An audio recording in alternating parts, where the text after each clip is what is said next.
The tranquility of home ownership. Brought to you by this fountain right here. Buyers and sellers always trying to understand new technologies that are out there. This week on the Haze Tip of the Week, we interviewed David Gibbons, Director of Business Development for Zillow.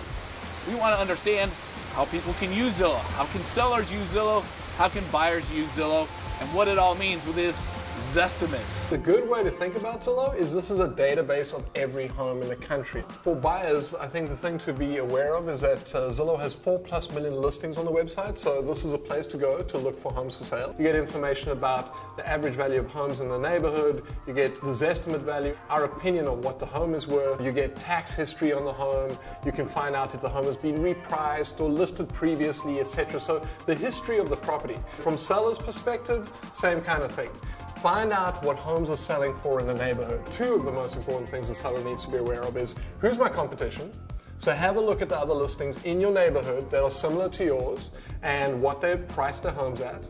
And then, what are homes selling for?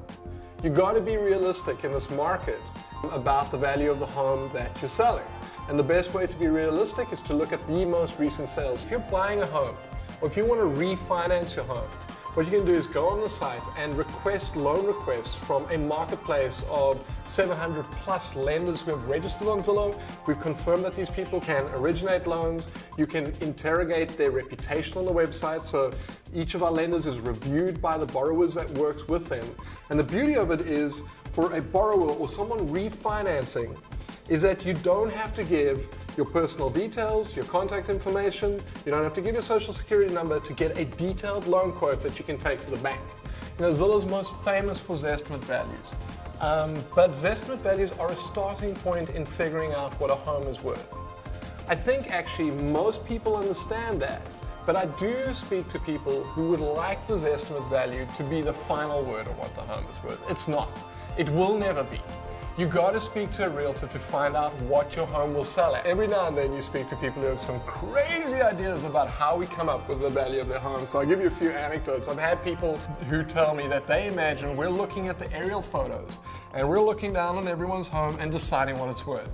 That's absolutely not what we do. There's number crunching machines that go about this. Another one is, I've spoken to people who call in and they say, do you not know about my koi pond? Zillow will never be able to incorporate the value of your koi pond. A similar question is, I was over at Maggie's house yesterday next door, and you know that she hasn't cleaned that place in a month? How can you have an estimate higher than me? And, we don't know what the inside of your home looks like today. We don't know when last you swept the rug or whatever it might be. We don't know when last you mowed the lawn.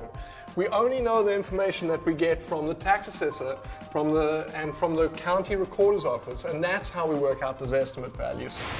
So don't call David. Make sure you call Rick and I, and we can definitely help you understand what the Zillow's estimates are talking about and how we can help you get the real numbers out there. Thanks so much for watching this week.